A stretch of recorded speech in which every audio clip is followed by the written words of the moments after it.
that was smoking. Houston, we have a problem. Okay, guys, you can probably see what's up now. Yeah, that's part of the idler pulley for the alternator is completely missing. So that guy was, I'm afraid it's dead. Look at this. That's part of it melted. That's part of it melted. That's part of that idler pulley. I'll probably go hook a battery charger up to it here in just a second because the battery was a little low. It's not going to charge the battery, but I'll put a little battery charger on it and then probably crank it up one more time just so I feel skippy about it.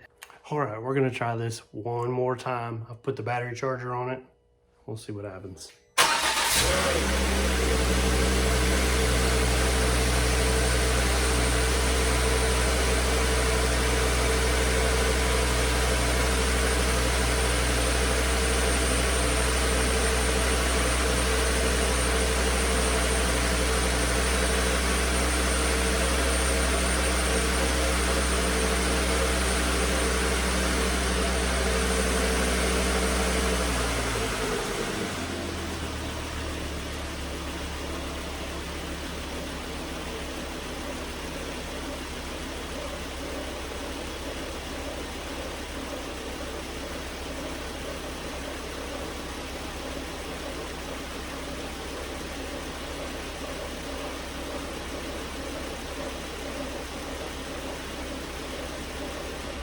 So this is awesome. This is good news. We know that the engine is good. We know that it runs smooth. God, crazy, crazy, crazy. I'm ever gonna get done with this freaking thing? Oh my God. God, now I gotta pick up my clothes. Gotta have it. Gotta have it. Cool. Nancy, check it out. New drive shaft joint. Very cool.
just a little update real quick here.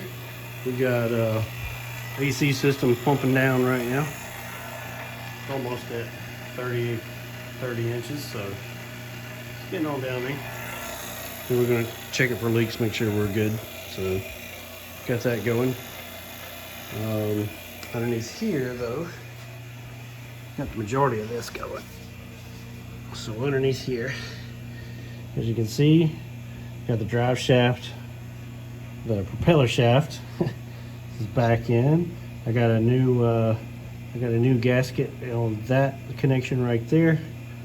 Brand new gasket up here, and got that new CV joint life on the front of that drive axle, so we're good there. But yeah, she's looking good, cleaned up, got all the brackets back in, all the hangers are reattached, so making some good progress on that. I think the next thing we need to do is go ahead and swap out these faulty tensioner pulleys.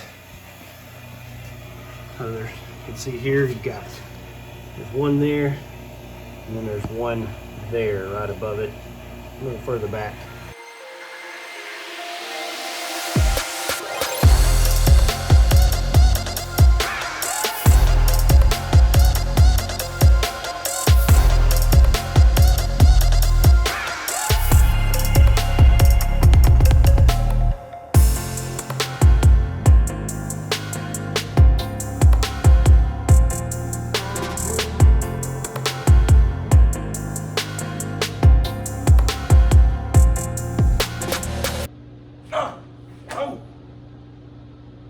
Hey, where'd you come from?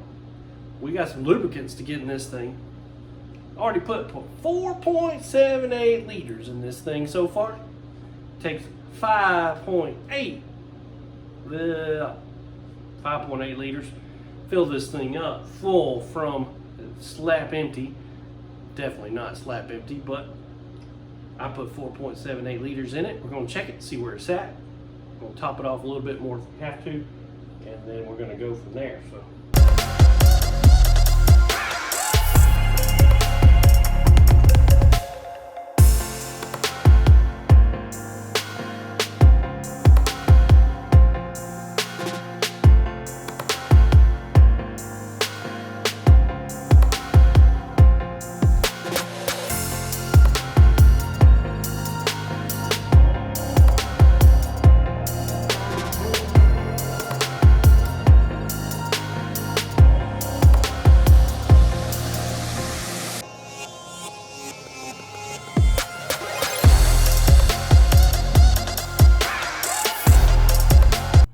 let's see here. I gotta go to repair, removal.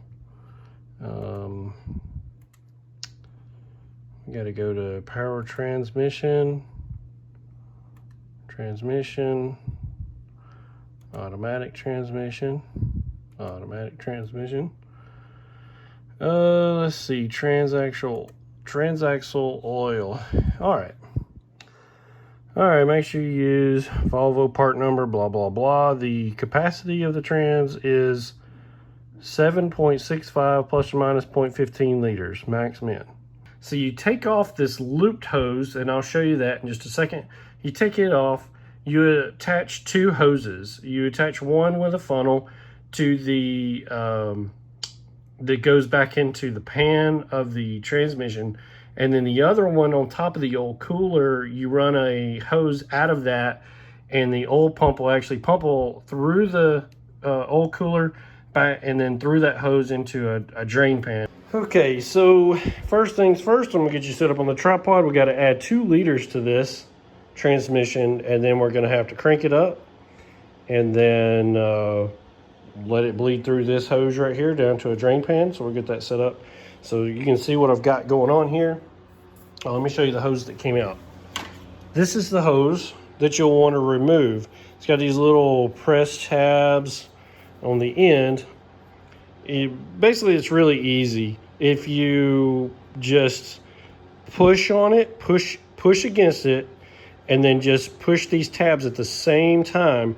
I had to get in here, you take this cover off that covers the ECU, take that off. I can get my left hand in this side, my right hand on this side, and I can press them with both of my pointer fingers. And then I can press this. I can push it and press it all at the same time. Works fine. Same deal with the other one on this side. You basically just press those 2 tabs, and then you push in towards the connector, push these tabs on the side, and then pull back, and it just pops right off. It is actually not that bad. But make sure you wear gloves, because there are so many little sharp little edges around here that if you don't wear some gloves when you're doing that, you're going to lose some skin. I promise you. Ask me how I know. Okay, so I've got this clear hose here, which comes off of the cover there, that you can kind of barely see. The cover on the front of the transmission, okay? I've got the front bumper off, so you can kind of probably see this a little bit better. So looking from underneath, that's the cover that you want to drain your fluid back into. And you can see at the top there, that nipple, I've attached a clear hose with a worm joint type hose clamp. So got that one hooked up. And it kind of curls around here. Then I've got this tiny funnel or skinny funnel that's going into this. All right, the other hose goes into the cooler right here. This is the transmission oil cooler.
Got everything reconnected in here, so we'll give her a little test fire and run it for a minute, see what happens, see if it leaks anymore.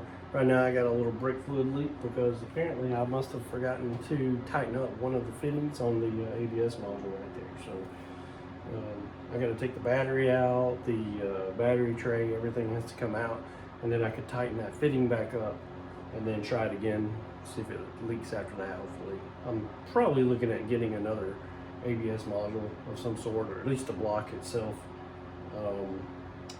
maybe the whole unit, but then it has to be programmed, so that kind of sucks. But I don't know, we'll see what happens.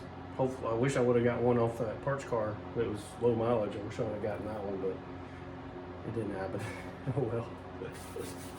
Crank it up.